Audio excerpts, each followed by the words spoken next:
All right, we're going to do some artwork this morning. Give me a second here to check my signal. Make sure I'm coming through clear, and then we'll get to work for a little while. Mic check, 1, 2, 3. Mic check, 1, 2, 3.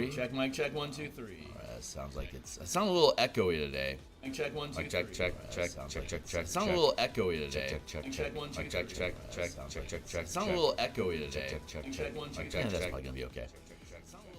All right, let's drop that to there. Working on my volume here. There we go. That should be good. Okay. I'm almost done with all my little fiddly bits, but for those that are still here, thank you. You're very generous. My name is Phil Kearney. I create role-playing games. I illustrate them and I publish them online, and I am creating content for Dungeons & Dragons 5th edition. We're publishing on the DMsGuild. We're currently making an adventure in the Eberron campaign setting called Crystals of Mabar. It's for characters 7th and 8th level, fighting undead, demons, and necromancers in the Carnwood of Karnath on the continent of Corvair. So I've been a DM since 1987, and a freelance illustrator since 1999, an Eberron enthusiast since around 2004-ish, and been creating content for 5e since 2018. But I've never actually published an adventure on my own, so that's what this is. Boy, it's been a monster. It's like in the 3rd year of everything here. It's ridiculous. Anyway, like, subscribe, hit the bell. Holy can! Thanks for new subscribers, guys. Yet again, I'm glad that people finding the stuff that I'm doing is interesting. So like, subscribe, hit the bell icon for notifications of when we're live in the future. Here's a slew of books that we've already created here. They all have free preview for you to be able to explore. If you think they're cool, consider making a purchase the ones that you feel might be fun to use in your campaign. Here's the entire playlist of all 443 episodes. We made this book cover back around episode 40, so you can step into the Wayback Machine and see me when I didn't have any teeth. And so we're going to continue making artifacts today. That's right. If you go back 2 years, you're going to find Phil without teeth. This is a permanent bridge that was put in after I had some of my teeth bapped out, and I've been had a full recovery, but I didn't shy away from showing my grizzled grill on stream after it had happened, and you can watch the healing process as well if you're interested. So it's a little weird, so I don't expect it, but. So this is going to be, this is the,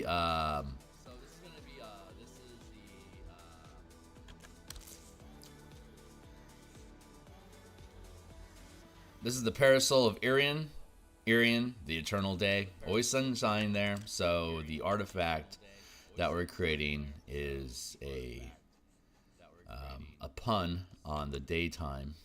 The Parasol is a sunscreen that you carry around with you. But it's made of stained glass, so it's going to have light filtering through it when we're done with it. So we're going through the process of making the pattern that's going to be in the stained glass that we're then going to frame in brass, and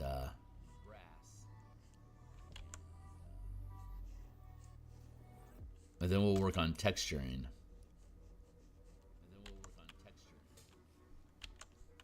So far, so good.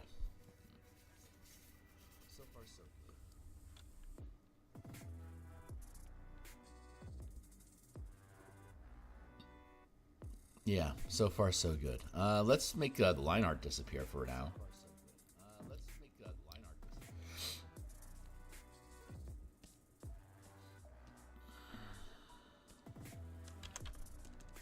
Grab that color.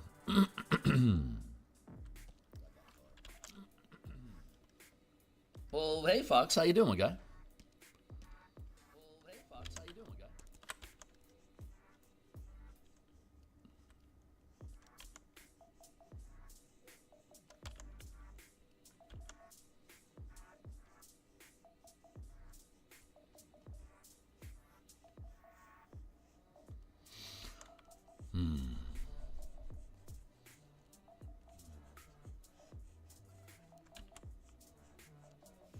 Oh, wait, I'm on the wrong layer. Well, that explains everything. Merge down. Like, why am I not affecting this thing? It's because you're on the wrong layer, Kearney. Durr.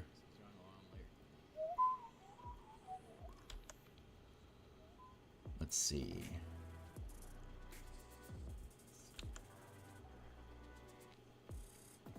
Last night was great. Good progress on the Bastion campaign book. Resolved how downtime activities roll. So we've got the facility orders are fully resolved, and downtime activities are fully resolved. I'm going to be playing Shadow Dark on Thursday this week, so I'm going to have a shorter session. Every month or so, I'm part of a team of developers that just play a random game. Typically something that's system light. We're playing Shadow Dark right now. Good times. It's yeah, Shadowrun's a decent game. There's nothing. Maybe you can call me a naysayer if you want, but Shadow Dark, it's just another Beckme game. It's well composed. It's pretty simple. It moves fairly fast, just like any other low action economy, action oriented Beckme style OSR game does. It's I don't know why it claps so hard. I've yet to figure it out, because it just feels like another game. Maybe it's that there's so many new people in the gaming industry that haven't played old school games for them to feel that Shadow Dark is such a breath of fresh air. But the only reason that air is fresh is because it just feels like how old school role playing games feel. And maybe that's what's so special about it, is that it's an old school style of game that the modern audience can feel is approachable. I am in no way trying to slight the creation of the game. I'm playing it and enjoying it. I mean, so I'm hardly criticizing it. It's just I honestly think the reason it's so popular is because people just don't know any better.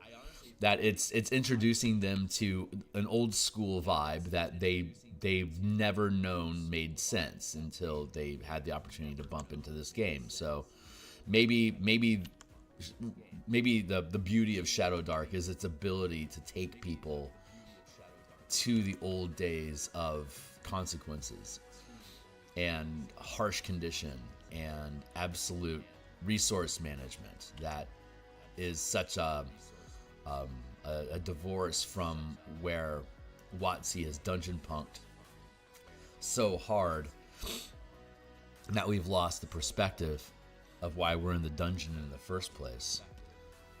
So to that sense, I greatly respect what Shadow Dark has done, and I have no reason to stop playing it if someone's still going to run it and I'm playing that day. I don't particularly have a need or an itch to run it myself, but that's probably because I already structure my games kind of around that same sort of feeling anyway. At least I like to think. I like to think I do. What I see in Shadow Dark doesn't feel any different from how I would run another game. I mean, 5e, the 5e playtesting that we're running right now is pretty much running 5e out of the book, like with all the, we're using a shitload of mods, but that's what we're playtesting. We're playtesting the mods. So for you to be able to playtest the system, you have to run the system rules as written, and then inject the new stuff that you're doing with the system to see how it modifies the rules as written. But at my home table, I don't have those restraints, so I can create. I basically create the role-playing game with the world to make the game make sense for how the world is going to work. So, and I think that's another joy of Shadow Dark, is that it connects well with the type of stories and game and adventures that it wants to run. So its narrative and mechanics are very well aligned, which is just another example, another homage to how well the game is built to do what it does.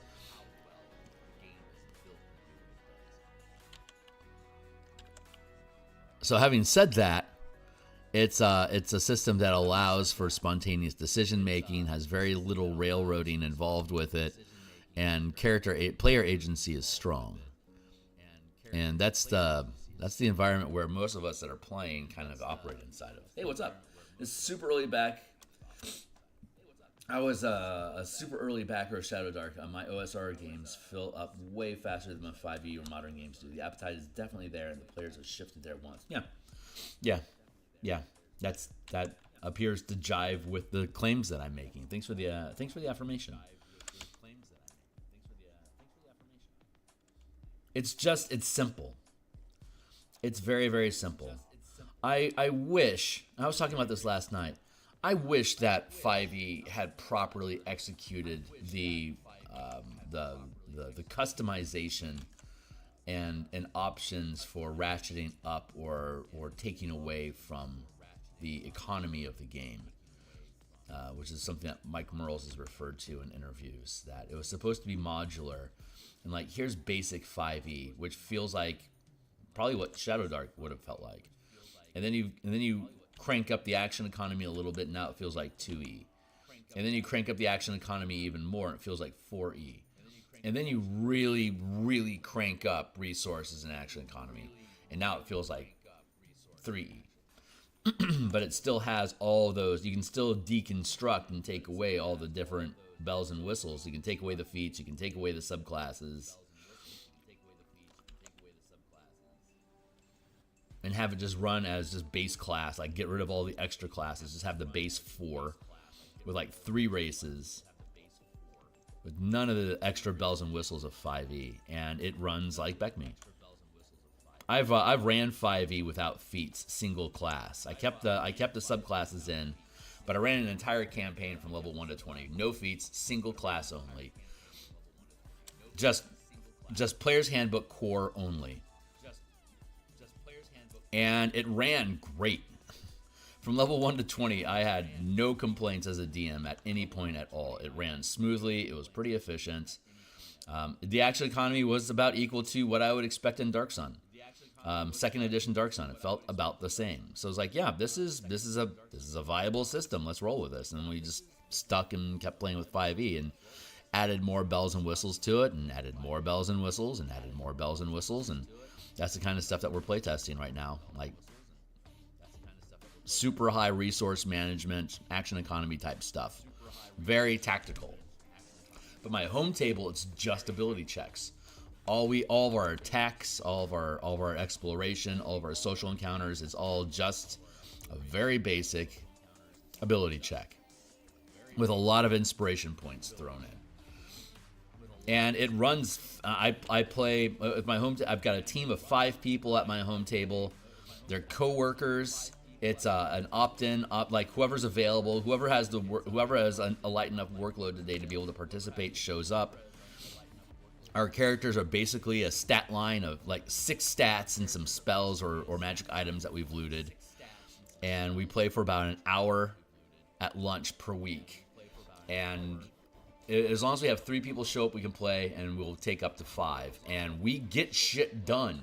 In 1 hour per week, we meaningfully move an adventure forward and have a lot of spontaneous improvisation and opportunity to interact and have a fuckload of fun. And it's just 5e with ability checks. That's it. Super simple. And the rules are loose. There's not a lot of mechanics that go behind it. Like, if you think this ability check makes sense, then do that. Like, that's basically what it is. It's like ultra light. It's like ultra light old school D&D, and it runs fantastic. We've been running it that way for over a year now, and there's no break in tempo. It's like everyone's super cool with it. The storyline is progressing. They're elbows deep in bullshit right now, and they're trying to figure out how to clean themselves up, and it's fantastic. It's just like a D&D campaign should be, but it's like 5e stripped down to the bone. Ability checks, pass or fail. Super fun. So I think where WotC is missing the point is that they keep leaning into more bells and more whistles, thinking that's going to be a better game, when where I think they really need to be focusing is how to inject player agency into their games, how to teach people to run their games, how to focus on the basics.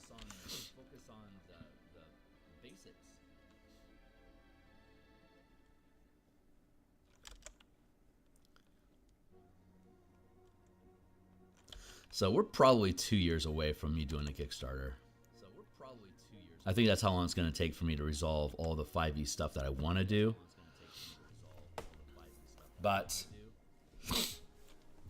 this is the place. This idea. This is where this ability check first. This focus on the exploration pillar all the time and converting combat and social encounters into the exploration pillar. Everything is always exploration, whether you're exploring an idea with somebody in conversation, a tomb that you're unfamiliar with, or you're trying to defeat enemies in battle. It's all the same ability check action economy, with some twists and caveats thrown in. But you can see that progression with the Bastion campaign system that I've been developing here on screen. It's like that is also just ability checks, but you're able to generate entire campaign plots from it as a result of the success and failure of the dice. It's just a matter of scaling, zooming the camera in and out from the organizational level to the individual character level, and being able to pan around to see how different characters and organizations, resources, like their scale, can impact the game environment around them. Like, individual characters don't have a lot of impact at the individual level, but the higher level they get, the more they can influence the environment around them. So they become strong, like an organization of people would be unto themselves. And then you give them an organization to then lead beyond that. I like this. This is turning out really good. This is turning out really good.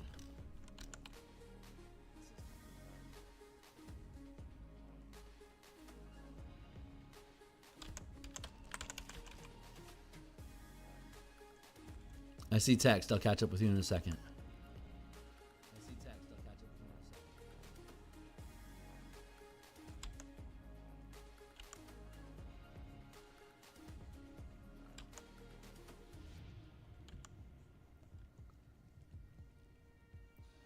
I know I'm doing a good job with this because without the line art injected, I don't know if we're looking at the outside or the inside of the umbrella canopy right now.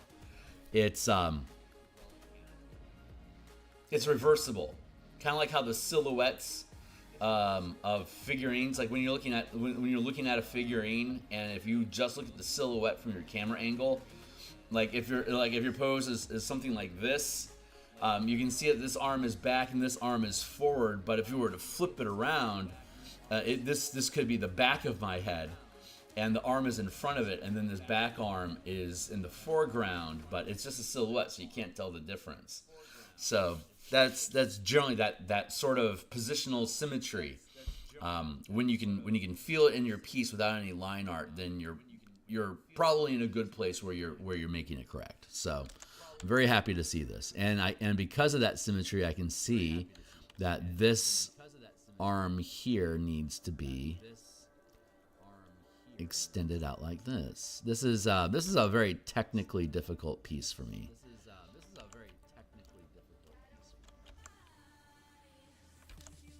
But I am enjoying the challenge.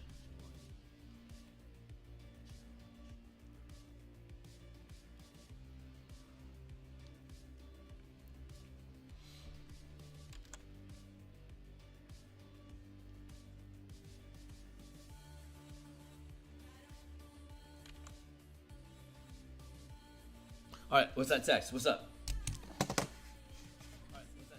I think Chandar's magical sauce is how much playtesting Kelsey put in it under, and she was always tinkering with it for years. Mm-hmm. Players do not see a character. Oh, hold on. You said a lot of shit, and I need to respect that.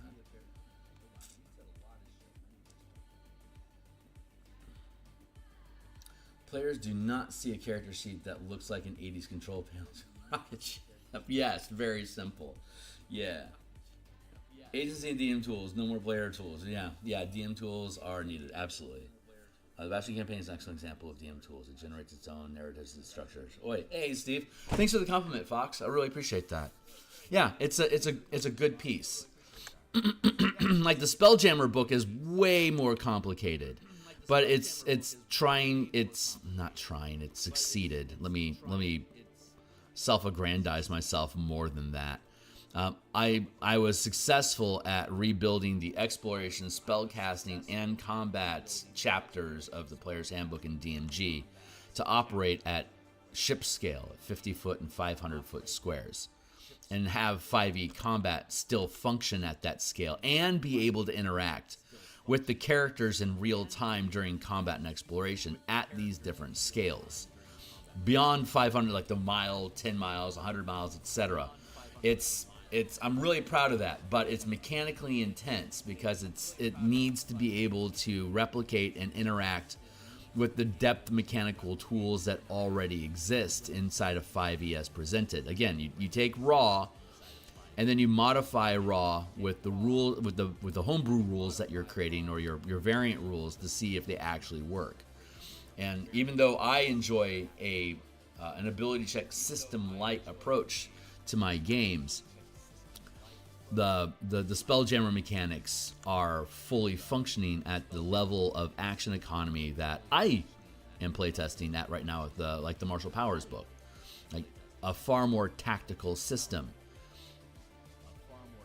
than what Wizards had presented, because that it takes a lot of work to figure out all those rules. And honestly, it's I don't blame Wizards for not going to that level of depth, because not many people want to have that level of mechanical depth in their ship combat.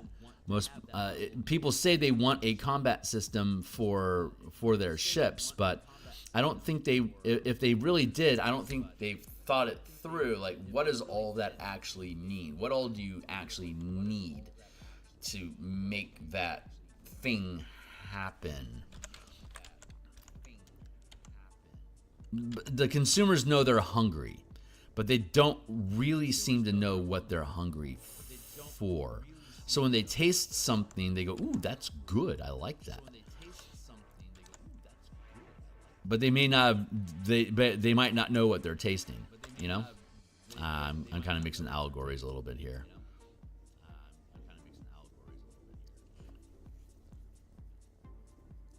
I think the point I was trying to make was that is another example of tools that are built to help change the. Hold on. I'm on the wrong layer. Cut, paste, merge. There.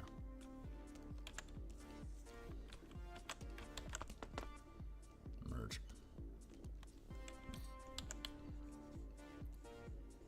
So operating at scale, like being able to change the scale, that is mechanically complicated. And it might be more complication than what a lot of tables or players are interested in. For people that love tactical games, apparently I as a DM enjoy creating tactical games, even though as a DM I prefer to roll. I prefer to actually run more mechanically light. I enjoy designing mechanically deep games. What a weird irony.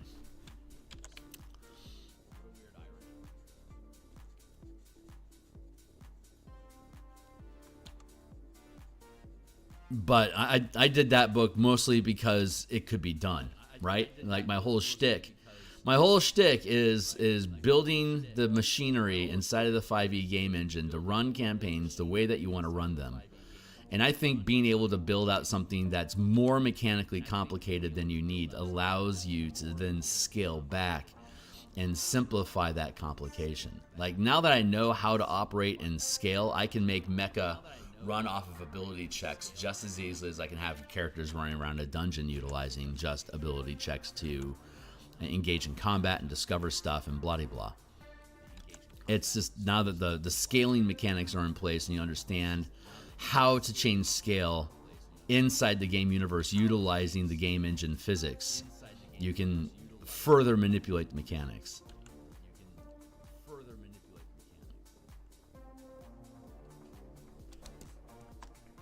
Hey, that actually feels pretty good. I'm pretty happy with that. Okay, so the next thing I want to do is I want to add in that extra layer of color inside this space here. See, now this is like way off. You can see how we were talking about this last 2 sessions ago on Friday last week. How as you get symmetry in the different components, the pieces in between being off symmetry skews further and further, and it becomes more and more obvious to you as it happens. And I think this is exactly that point. So let's drop that out of view and kick it down here to the shit curve. There. I see text. Let me catch up. What's up? Spelljammer could use a video to help my push. Oh my! Have you not seen my Spelljammer videos?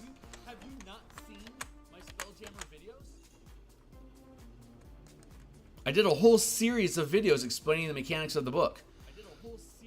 If you haven't seen them. Spelljammer, how communication works. Spelljammer, how Wildstorms work. Spelljammer, how the Mercane works. Spelljammer, how squadrons work. Ship combat mechanics, how you combine action economy. Well, this is creating Golgari. Siege weapons and action economy, ship combat and scaling maps and movements, morale and mutiny, how those hazards work, traveling within atmosphere, how atmospheric pressure and speed can operate together in Spelljammer, maintaining ship lifestyles, the gravity mechanics of both planar and spherical gravity, travel time and knowing your destination in the astral sea, wild system mapping tools. Is this all the stuff that you were looking for?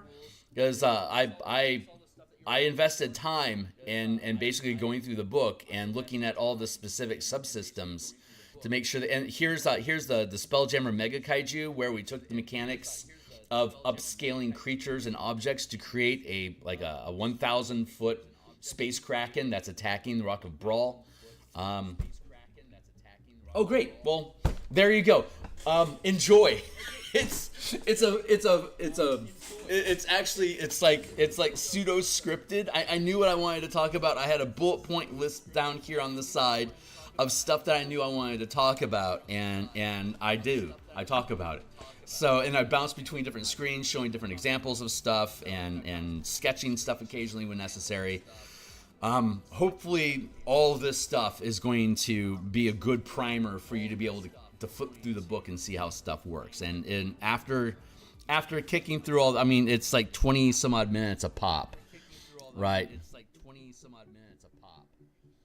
Yeah, anywhere from 10 to 30 minutes is basically what we're looking at per episode here. So if all this, if you have any questions after looking at all this stuff, I am more than happy to provide answers. But yeah, there you go.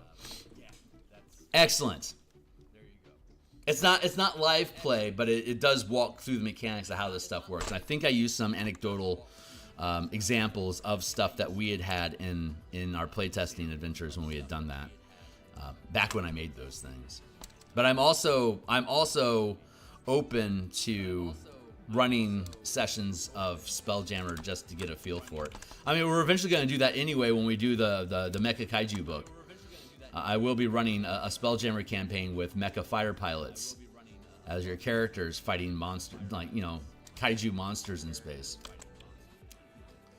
We were talking about that last night. I've settled on Storm King's Thunder, making the Storm King's Flying Citadel, making it a Dwarven Citadel that is basically protecting various asteroid mining colonies from giant kaiju monster attack. So that's it's kind of an XCOM style Spelljammer campaign setting. We'll be able to utilize both the Bastion mechanics and the Spelljammer mechanics with the mecha options that we built, fighting the kaiju monsters that we create. And we'll be doing that. We'll be doing that after we finish the martial powers playtesting. So I'm currently expecting martial powers to run through. We're only 5th level right now. We got another 5 levels to go. I suspect we'll be running the mega dungeon until September, and then we'll be getting into Mage Tower Strixhaven tournaments.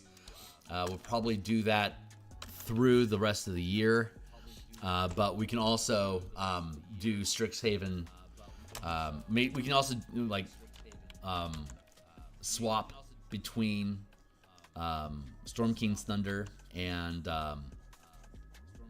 Strixhaven matches, just to mix stuff up on a week-by-week basis.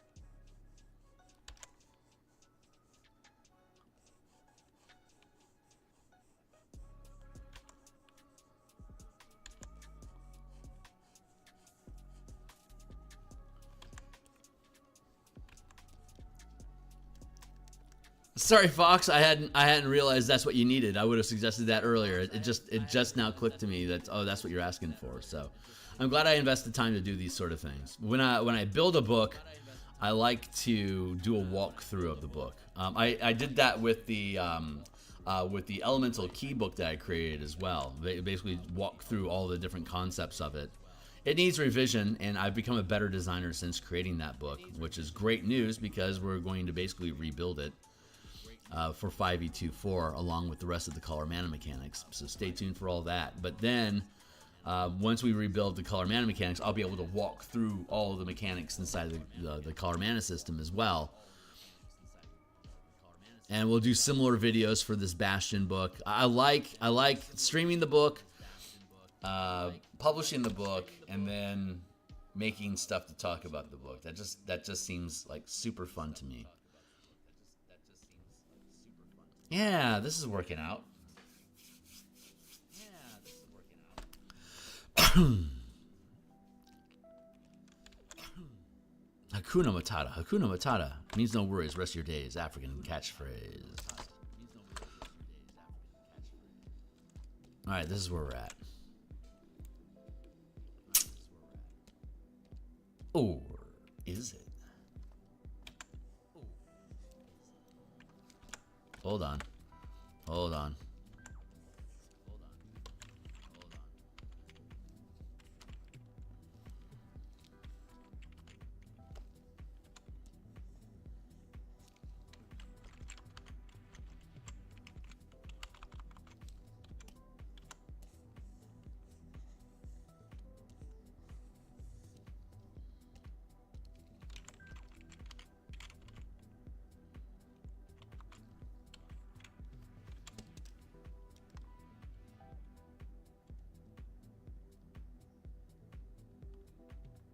I feel like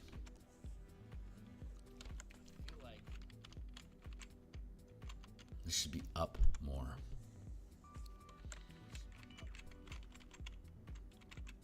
I know foreshortening is a thing, and I need to respect it.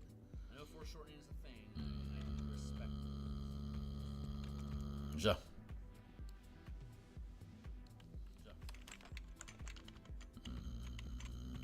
Ja. There we go. That's probably gonna be good enough. That's probably gonna be good enough. All right, let's pitter patter. Pitter patter, says the phone. It is. Oh my God, it's only 7 o'clock. I woke up earlier today and started streaming earlier, and I can feel the difference. Speaking of which, let's drink more coffee. The best part of waking up is asking what the fuck.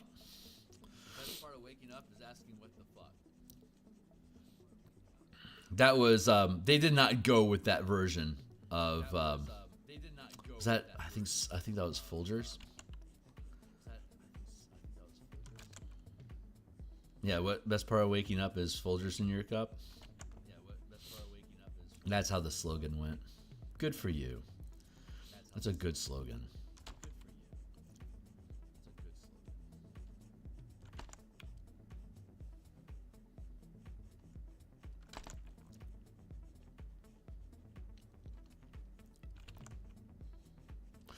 Okay, I've been having dreams, and the dreams are so mundane that when I wake up, I wondered if was that something that actually happened yesterday or not. Like, I had a dream that a package was delivered, and I hadn't opened it right away because I was busy.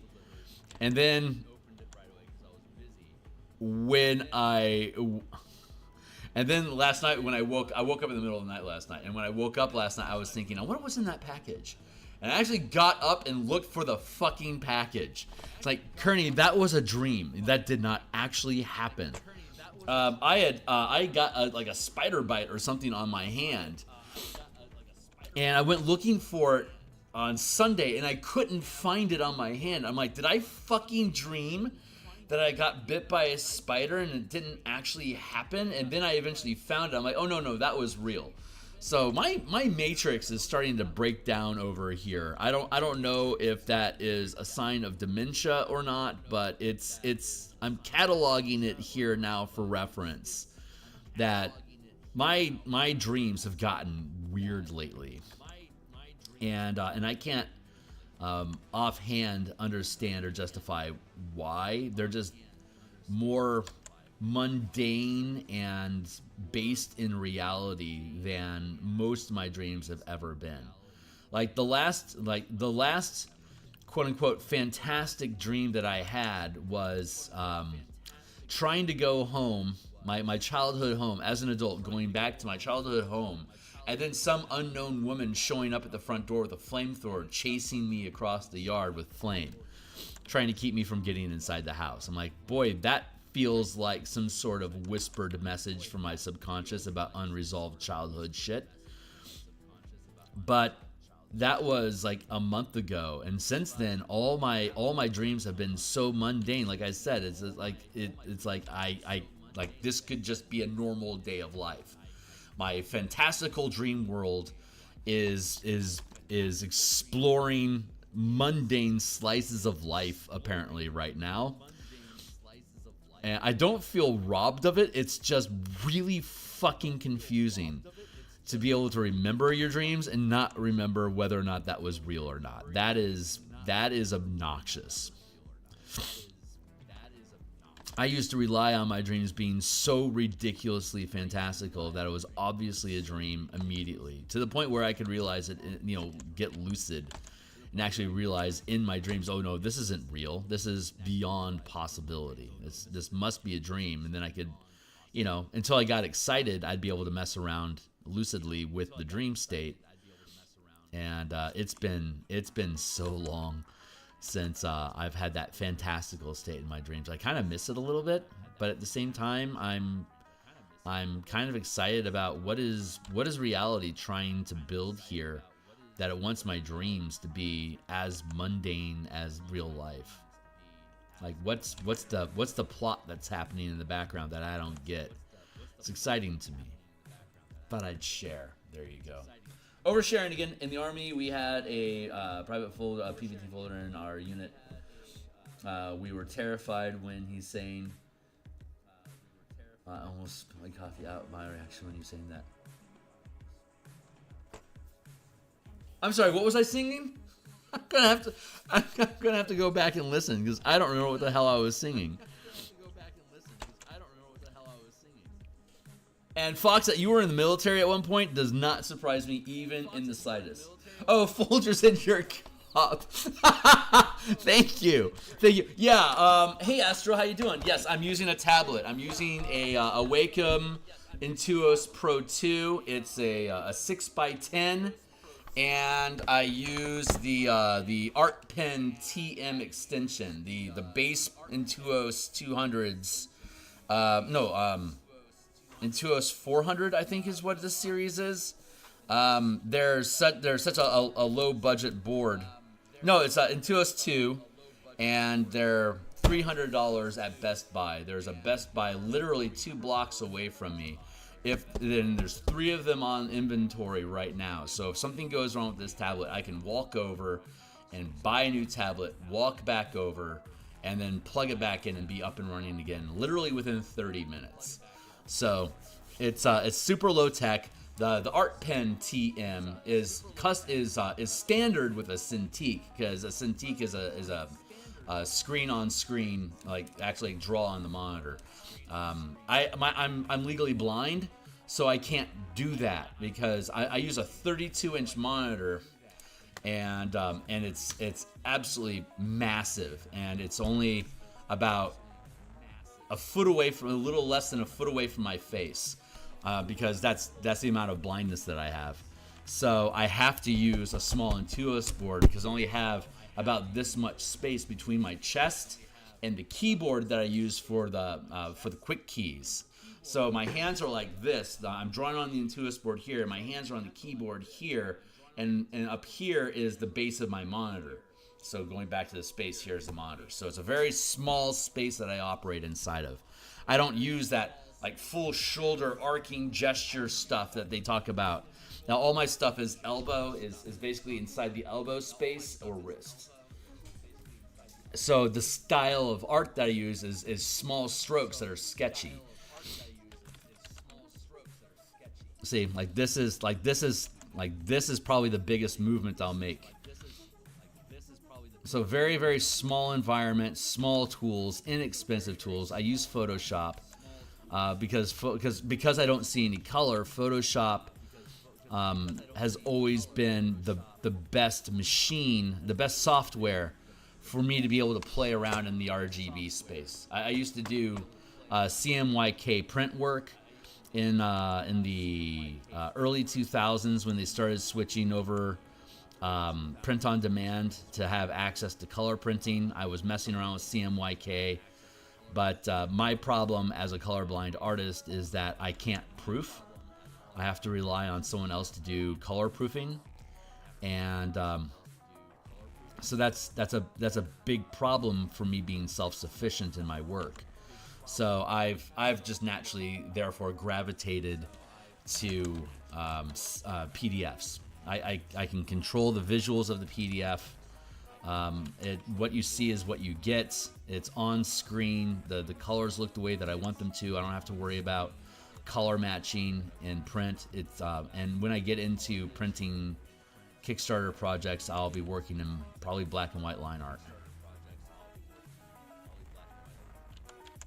So that's a brief lowdown on me. Maybe more information than you needed. Who knows?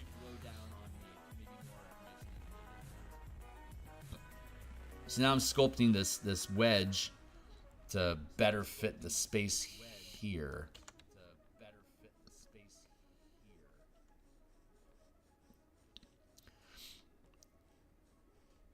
Very simple tools. For the most part, I just utilize just a round hard brush.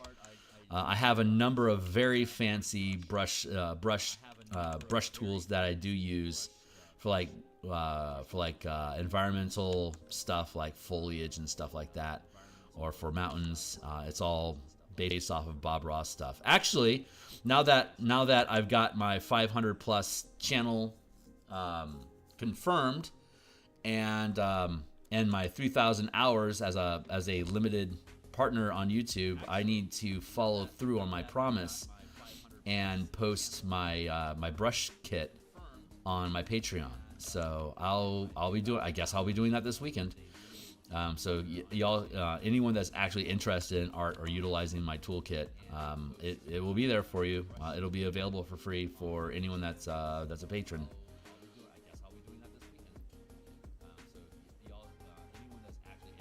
But most of the people that hang out on my stream are more interested in D&D and game design than they are in art, I think. Which is fine. I admire art channels that have 40,000, 200,000 people that just enjoy listening or watching the artist art. But I have such a what's the word I'm looking for? my channel doesn't specialize in anything. I make books, right, for role-playing games. Like that is such a broad set of skills to be able to do that I don't have a hyper-fixated audience on anything in particular. And I know that damages the growth of the channel and blah blah blah, but I am not a YouTube content producer first. I am an artist and a book creator primarily, and I use the YouTube channel to, and I've talked about this a lot before, combat loneliness. It is, making art is such a fucking lonely process that if I were to maintain the level of production that I've been operating at without having the ability to yammer at people and even like people listening to it, oh my god, I would have burned out long ago. This is a lifeline to the human species that I need to be able to produce content.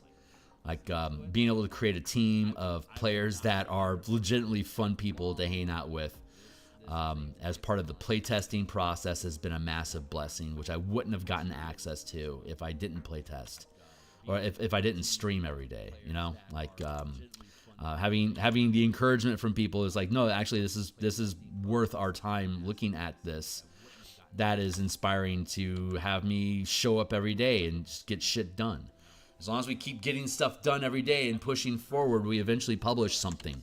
And then we move on to the next piece. Because I've got a hell of a backlog of stuff that's interested in having artwork and polishing that we've been building over the past couple years here on stream. But everything has its time. It's all a process of flow. And with God's grace, I'll be able to stick around and finish it all before I'm reclaimed. But everything has its time. It's all a process of flow. And with God's grace, I'll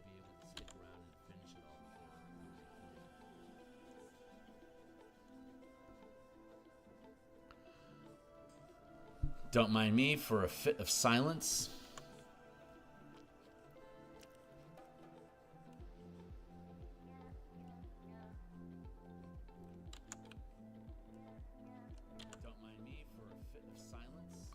I mean, the scale is pretty small. Like, this is almost inconsequential, considering this is a 16 by here. For those that haven't seen this, this is a 16 by 9 format page. It's actually a 10 by 17. If I were to full screen this as a PDF, as a 12-point font, chances are on whatever device you're watching this channel on, you can easily read the text that's on this page. The entire book is broken up so that the information in each column is self-contained, and the illustrations and maps that are on each page are relevant to the information that is also on the page. So each page is a self-contained space, and each column inside the page is also a self-contained space. Each column is 5.5 by 10 inches tall, which is also roughly a 16 by 9 format. So if I were to hold my device horizontally, you can see the entire page. If I hold my device vertically, you can look at one column at a time. So this is it's a PDF only. It's not meant for print. So this is the first time I've experimented in this format, and the canvas is fucking huge. So I'm operating right now at a 300 DPI, but I honestly, the way that Microsoft Word, which is the program that I use to make my PDFs, I don't use Adobe Illustrator. I use fucking Microsoft Word of all things. I have it for free, so I figure it's a free tool. I can use it. It is an incredibly versatile tool. When I start actually adding the art to the actual PDF document, you'll see how I can stress up all the hyperlinks. Like I can take an illustration and I can drop little like squares, like invisible transparent squares onto the page, and those become clickable. They're transparent, you can't see them, but they overlay like an illustration or a map space or whatever, so you can click on that space and it will take you to a hyperlink location either inside the document or on the internet beyond it. It's an incredible tool. And it's incredibly easy to build with. It's ridiculous how easy it is to build those tools inside of Word. It's goddamn ridiculous. So you could actually make like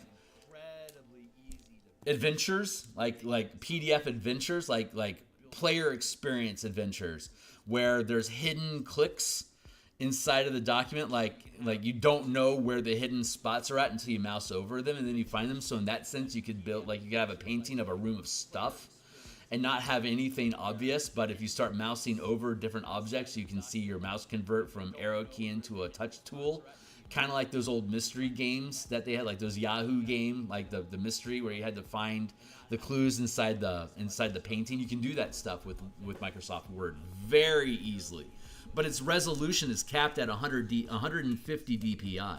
So I'm operating right now at a 300 dpi. When I actually start dropping these into the document, I will reduce the DPI to 200 pixels, and it'll only actually feed 150. So I'm keeping the resolution higher than what the Microsoft Word document can read, but it'll turn out fine. It looks good regardless. But I've never operated at this scale before. Most of the time, I'm just using 8.5 by 11s, and this is literally like two 8.5 by 11s. Well, it's a little bit more than that, but it's like 2.5 pages per spread, basically. Anyway, hey Francois, how you doing, guy? Is a verb not being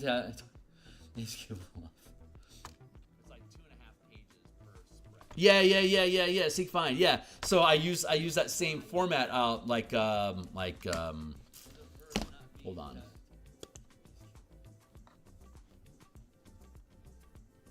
Yeah.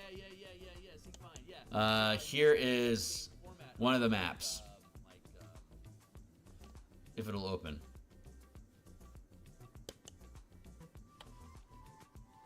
Thank you. This is a partial map, but this is an underground dungeon.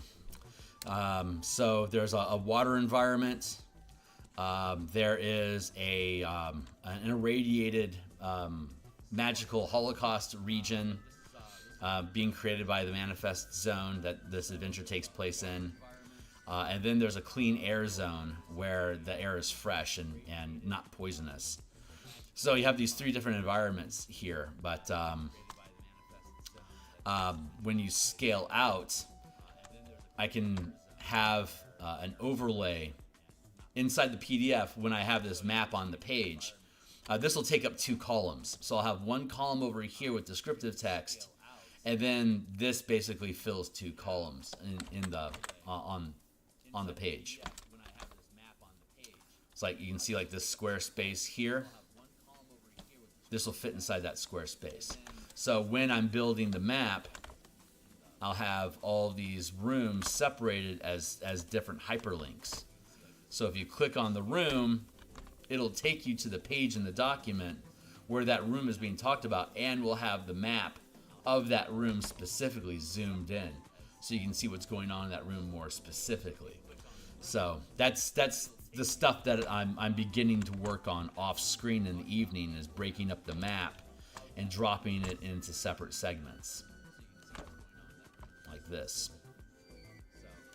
But you won't see any of these things. They're just going to overlay on top of the map in a separate hyperlink layer that sits on top of the Word. You have the text layer. You have the background, which is the illustrations, and then you have the text layer, and then above the text layer is the hyperlink layer. Like this is an area, and this is an area, and this is an area, and this is an area, and all of these are an area, and then this is an area, and each one of these have their, like this here is an area, and here is an area, and this is an area, and this is an area, and this is an area, and this is an area. This is an area. That's an area. This is an area. This is an area. This is an area. This is an area. These are all like this. Oops. That's an area. This is a separate area. Area. Area. Area. Area. Area. Area. Area. Area. Like this is how I'll end up hyperlinking the thing. Area. Area. Ad nauseum, right? There you go. Like that's largely how it's going to be hyperlinked when we're done. All those little marching ants will be separate things that you can click into that'll bounce you to different areas inside the document. And then inside the document, you can bounce back to it. So like you'll have the title like area 3 teleportation chamber. So if you click on the teleportation chamber here, it'll take you to the page where the teleportation page is. And then the title of the teleportation chamber itself, if you click on that, it'll take you back to the map. So you can bounce back and forth inside the document. So it's easy to navigate. And then of course you have the on the sidebar, you'll have all of the hyperlinks inside the entire book will be listed down the side. So you can just scroll through and find the specific page that you want. And then beyond that, we have our nav bar here at the bottom of the screen. It's still rough, so I need to complete the framework. But table of contents, running the adventure, the deputized plot hook, part 1, section A and B in part 1, part 2, section A, B, and C in part 2. That's right, we reformat it. So manifest zone, cemetery, flooded fort, gatehouse. And then part 3 is the underground facility. And we broke this up. So instead of A, B, C, D, it's now A, B, C, and then part 3. And then the Nexus chamber as a separate section. And then Appendix 1, Appendix 2, Appendix 3. 1, 2, 3, 4, 5, 6, 7, 8, 9, 10, 11, 12, 13, 14, 15. 15 sections throughout the book that can be just radial buttoned to those specific points. So, but I've done this before, so this isn't the first time I've done that. If you check out for example, the most recent book that I published was the Spelljammer Combat and Exploration document here on DMsGuild. It's on its way to becoming gold status. But the entire book is all 107 pages are available for you to look at. Here's my table of content icon. Here's our nav bar along the bottom. Like if you want to go to the combat chapter, takes you to the combat chapter. If I instead want to go to the creatures menagerie, hey look, it's the creatures menagerie. There we go. So you can here's the Light of Zaraxis conversion guide for using these Spelljammer mechanics with Spelljammer.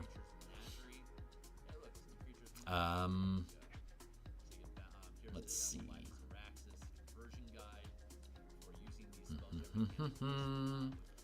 I don't think hazards. I'm just looking for an example of a hyperlink inside of here somewhere. Visibility. There you go. So this was asking about void tracking, scanning for adventure. Here's see the Creature Menagerie chapter below for more details about creatures in wild space. Click that, and it takes us down to unusual natures of creatures. So how that works, how that operates, blah blah blah. Like this is a system light hyperlinking. The adventure will be a lot more integrated than this because you're going to be bouncing around looking at specific reference materials. But it's like you see, you have the air quality and visibility.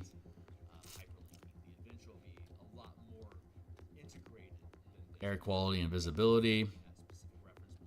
Anyway, that's a living example of it. And all my books have free previews like that. So especially if you're interested in Magic the Gathering, check out the Color Mana system. Super cool stuff. But I digress. I'm going to drop this map away. But that's, we have multiple maps like this, and they're all like, this is a 75 by 75 square map. Works great in a virtual tabletop.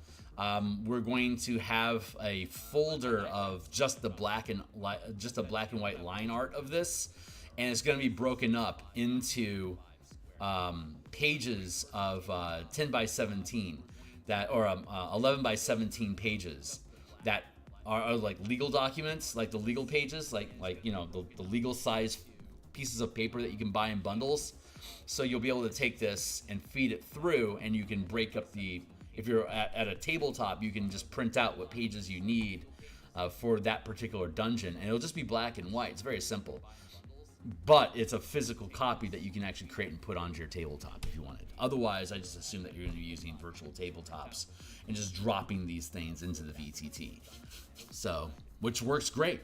So I ran this adventure for I think like 4 different parties, and we had 2 separate DMs running this with different teams as well as part of the playtesting process.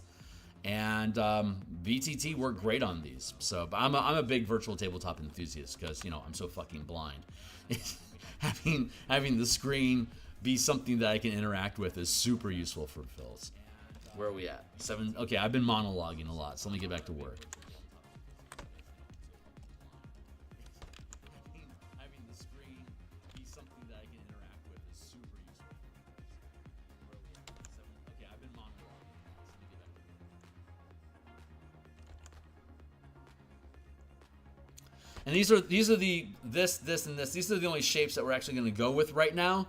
Once we have those, we're going to start building the wire frames to hold the stained glass, and then start breaking up the shapes and getting creative. Like we're going to have like a sunrise in these circular spaces here, so we'll break that up into a frame and then build the sun inside of them. But I wanted to make sure that I got these shapes correct first, so that we have a proper proportions and frames of reference, as it were. Pardon the pun with the frame, but you get what I mean. I can hear myself, and it's starting to bother me. Hold on. Let me see if I can nudge down that volume a little bit more without. If I make it muted, then YouTube tends to flag it as, oh, this is a bot thing, and it dings my. It dings its presentation to other people, but I also like having it play because if something goes wrong, I can potentially pick up that something's gone wrong, even though I'm not actually like watching my own stream. Anyway.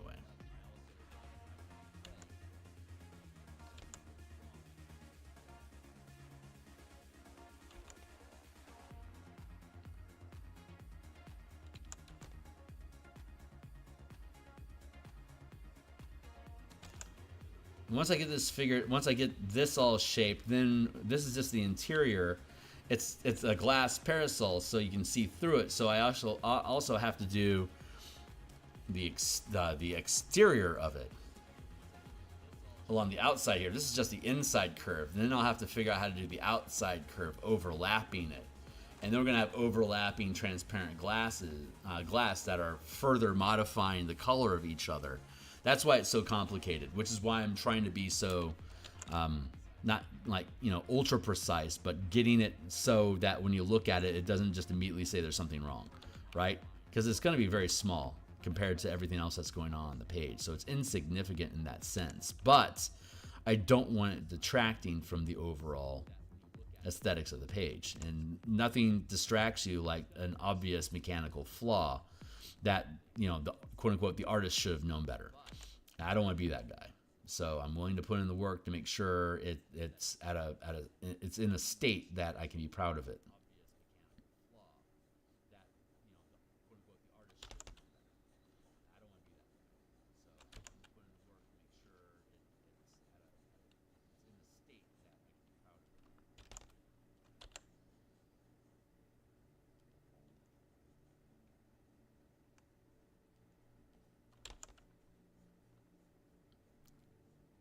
Did my music freeze? Sometimes epidemic music freezes. No, it's still going. I'm really thinking about switching over to Spotify. I've been I am a chess enthusiast, so I like to run like 15-10 matches, but I'm becoming more and more interested in 2.5 minute speed runs. And I'm not good enough yet to do that, but that's what I aspire to get good enough at the slow chess to be able to start running quick chess. And the channels that I like to listen to that offer instruction all use Spotify and have a lot of really good EDM music, a lot of good trance and just electronica in general. And so that is compelling me to consider switching my music subscription from Epidemic to Spotify. So that's something that I'm considering.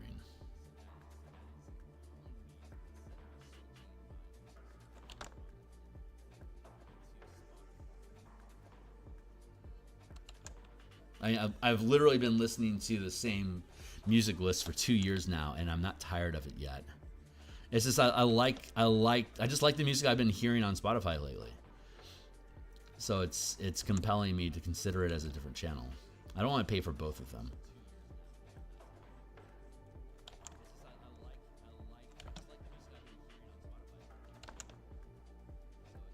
I'm already subscribed to so much shit, and now I need to build a new website for the Guild Delvers game, so that I'll be picking up another website expense. And I want to build and I need to build an email list so that I can actually run a successful Kickstarter campaign, hopefully in the next 2 years. So I need a mailbox, so I need to start paying for a PO box because I don't want to operate out of my own home.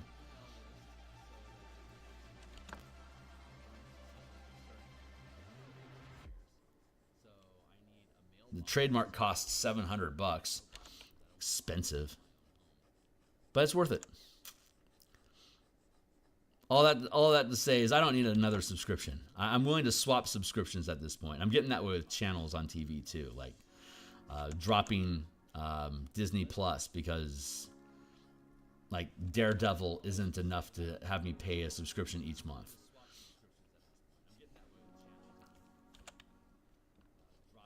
But Paramount Plus keeps paying dividends, man. Paramount Plus is one hell of a studio.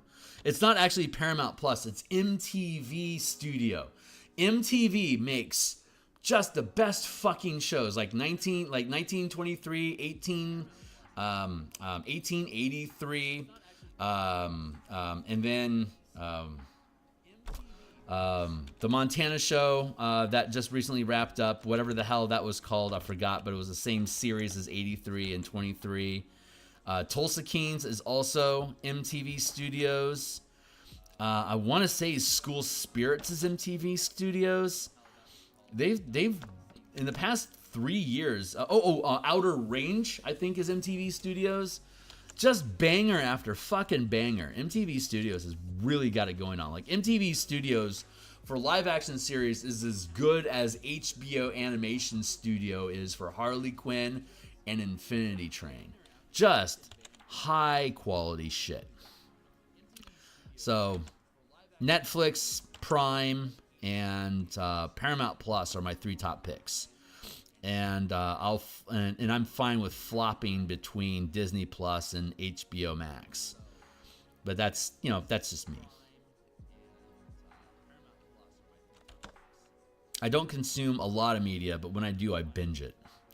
And I do most of my binging on the weekend. Because I'm off screen on Sundays. So like Saturday night till Monday morning is unbridled fill time, and most of it's spent with my gal watching TV. us catching up on shows that we've been backlogging.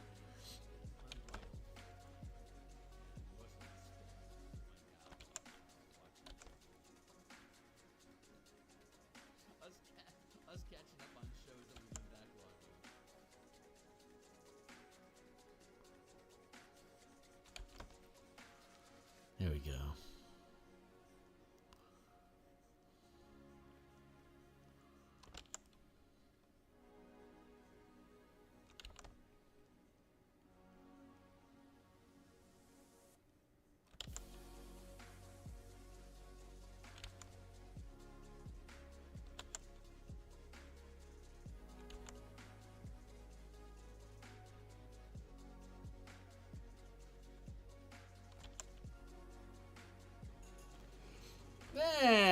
It's coming along.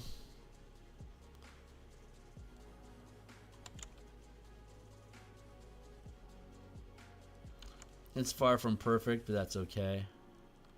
Like I said, it just has to be functional.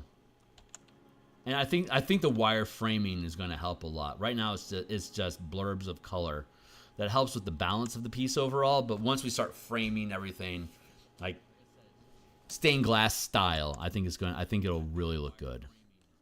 I'm looking forward to that. We'll get there. We'll get there.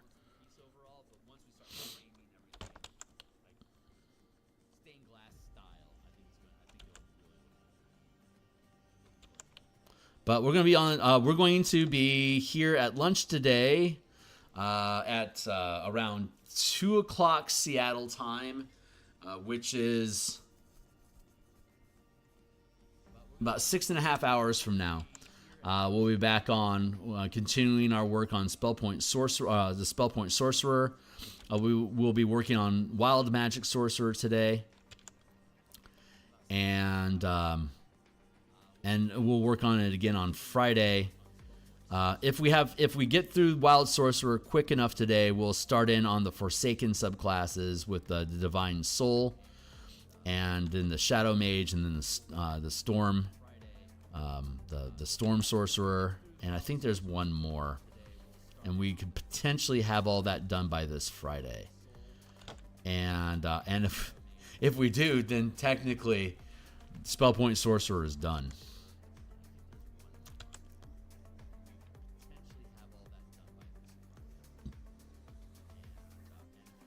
I've been playtesting the Spellpoint this version of the Spellpoint Sorcerer as a player in a Curse of Strahd campaign. We're 6th level currently, and it's been a fucking blast. The DM is fine with me using the color mana system, and so my Divine Sorcerer is a Selesnya style.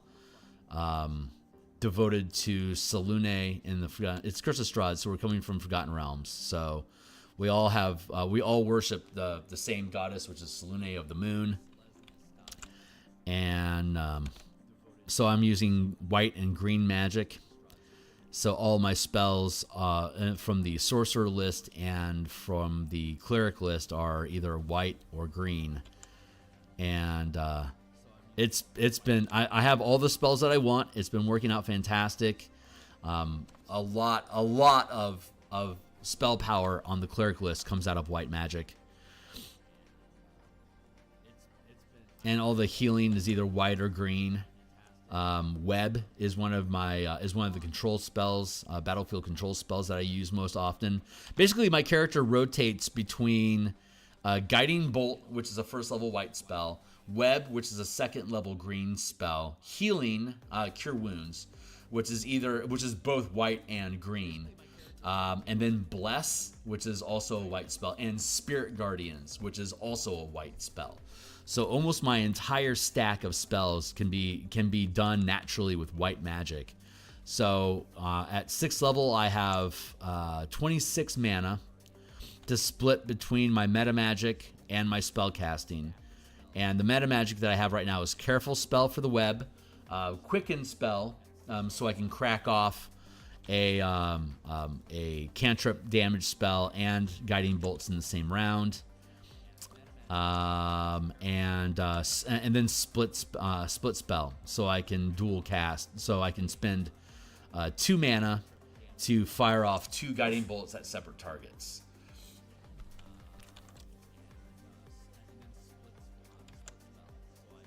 And that has been a blast. Pardon the pun, because I am quite the blaster. But it's been so fucking fun. Combining the meta magic list with your spell list so that you can choose as many meta magic as you want at the cost of having less spells is a really great. I like the idea. I just naturally like the idea of doing that. But having a chance to test it for the past year, it's been a lot of fun being able to decide how much meta magic do I really want to pour into my spell list. And it allows me the amount of decision making that goes into my sorcerer has been a lot. It's just been a lot of fun. Legit fucking fun. I feel like this needs to be bigger. Look at all that gap that's going on there. That's a lot of gap.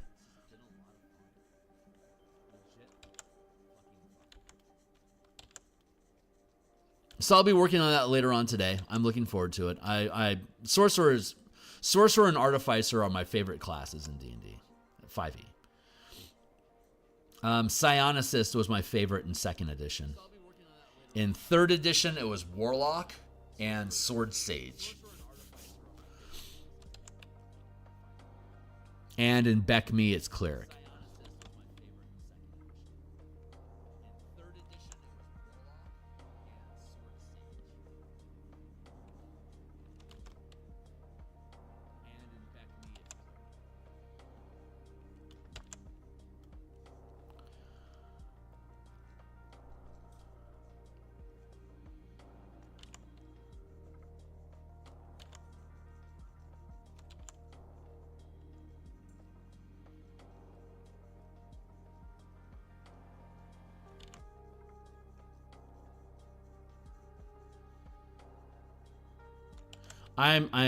There's not much difference between wizard and sorcerer and like spell power per se. They're both really fragile, but wizards don't feel like glass cannons to me. They just feel more like utility kits. Sorcerers legit feel like, especially Divine Soul with access to all the OP cleric spells, really feels like a legit blaster, and it feels fantastic.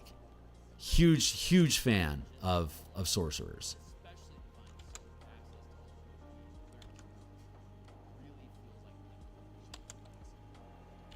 And I like the Artificer because of just how diverse, how narratively pleasing they are with their utility kit, like the utility of their tools and their ability to make magic items. They have a ton of flexible utility with more tankiness, like the half-casting tankiness that you kind of expect. They're good soldier types, and I really enjoy that.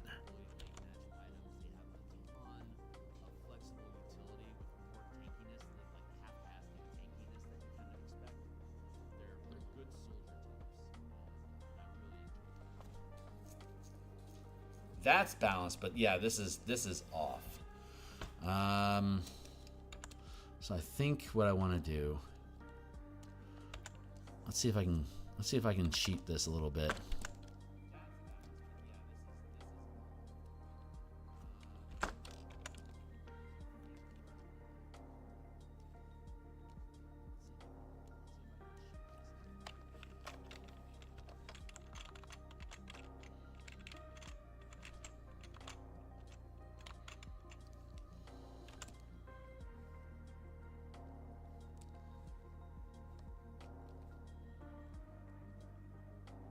Warp tool for the win, y'all.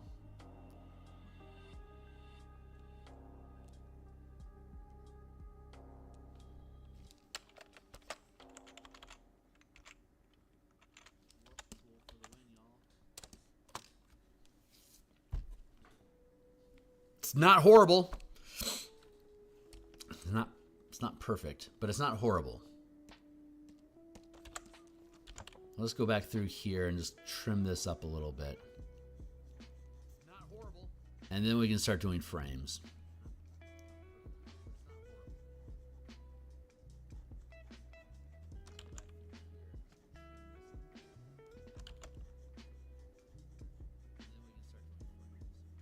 What's up?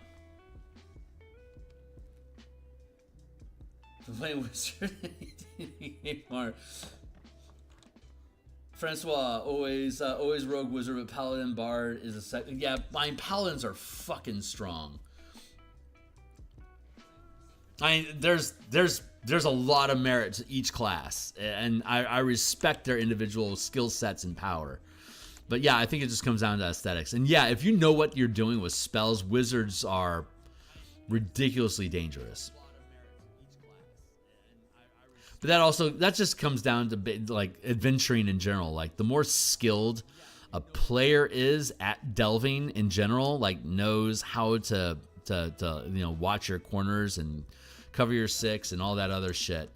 The more just good at delving dungeons you get, the more dangerous the utility classes become, because you know how to manipulate. Like, you can find uses for stuff, especially if your DM is open to creative problem solving.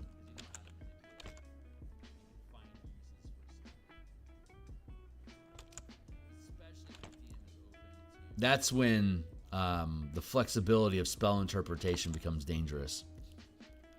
Like, really, really dangerous.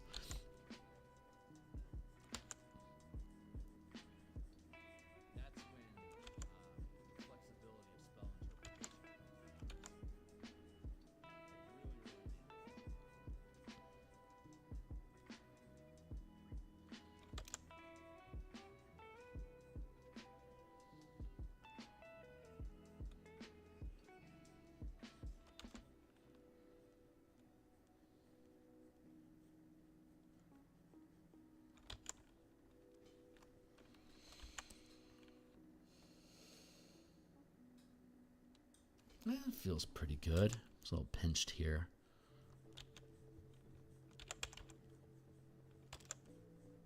Fix that a touch.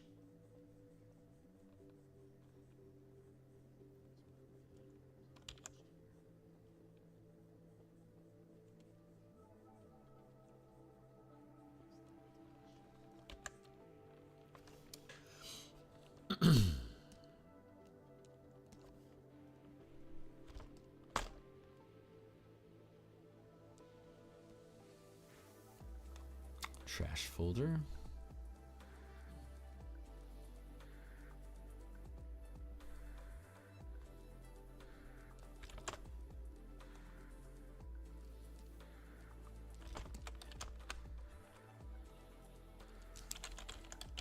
Trash.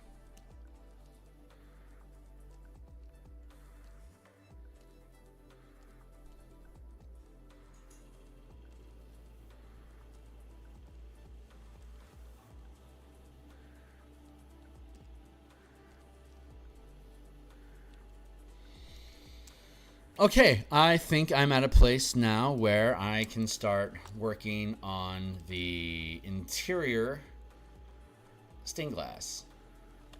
It's stained life, bitch. It's a stained life, bitch.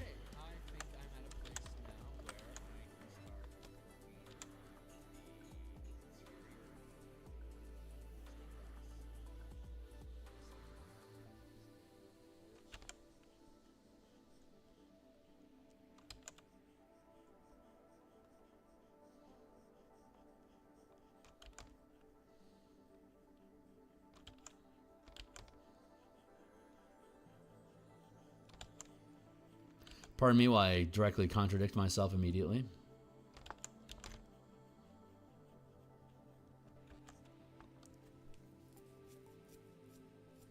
Yeah, it feels pretty good. Okay, I think I can start framing this. So we've still got, it's 7:50.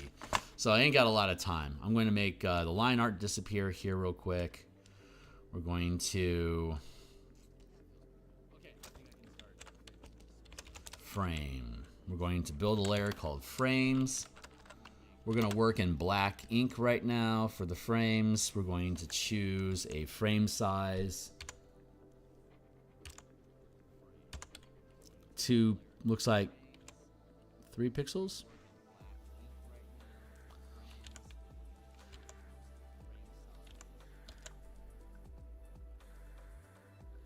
So I'm going to start building frames around the color here.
Something that-ish.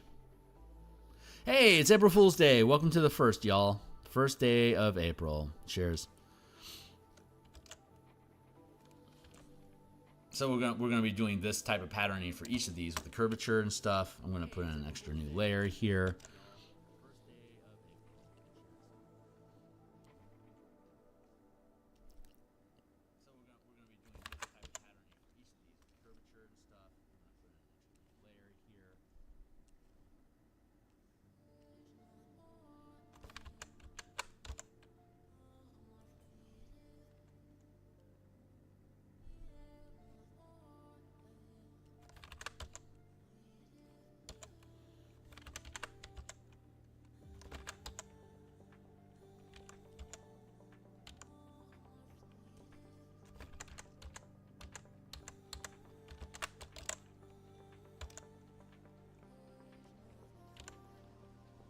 Got to get this right.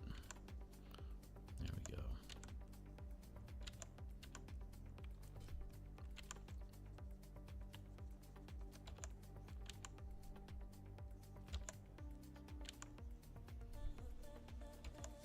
Like that. There we go. Nope. There we go.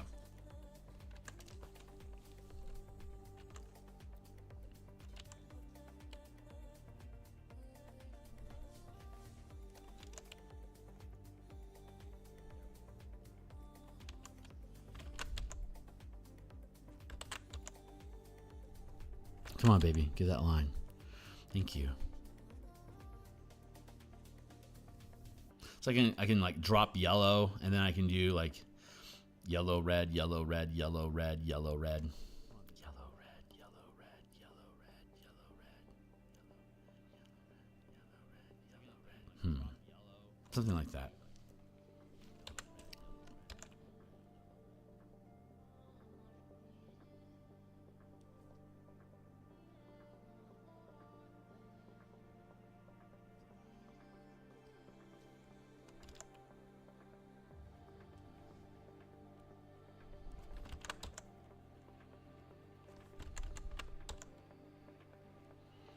Curve around, and then at the apex of that curve down here to connect.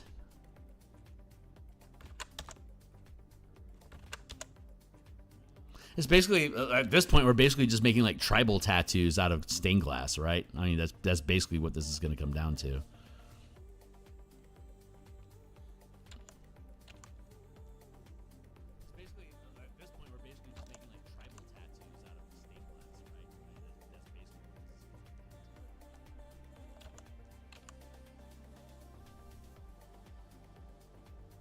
So we're going to start with this frame here and build this out. And then we'll be able to replicate that with distortion for the rest of this interior space. And then we can overlay it on the exterior similarly. And the pattern should be consistent enough, self-referential enough to be able to bridge the gap for us. Any kind of inconsistencies we should be able to walk through. So let's make another layer here. Be like that. And here like that. We're just basically working with symmetry right now. And it's rough. We can be rough for now. Here like that.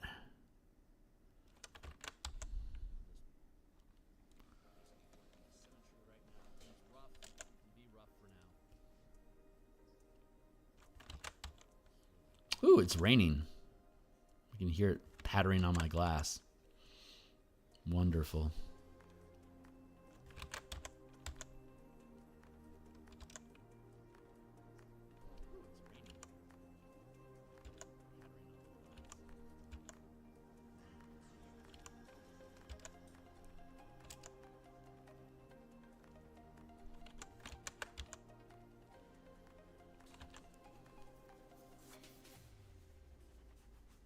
Yeah, and as long as we can sequence in like an array of colors, and we have an array of colors. So I can start filling in these little patches here with like these different little incidental colors all throughout here. And we'll be able to pick some stuff out, and it'll probably make sense.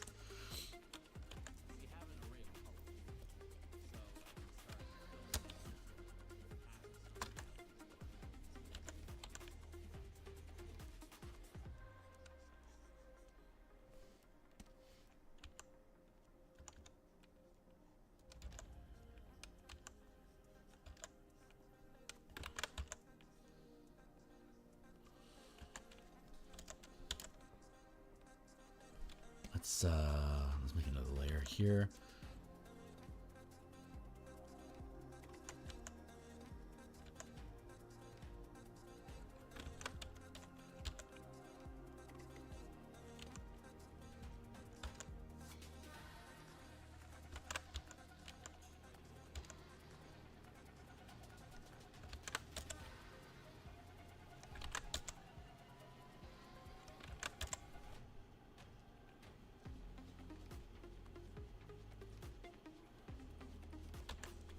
That's probably as complicated as that needs to be. That's a decent little piece of lattice work.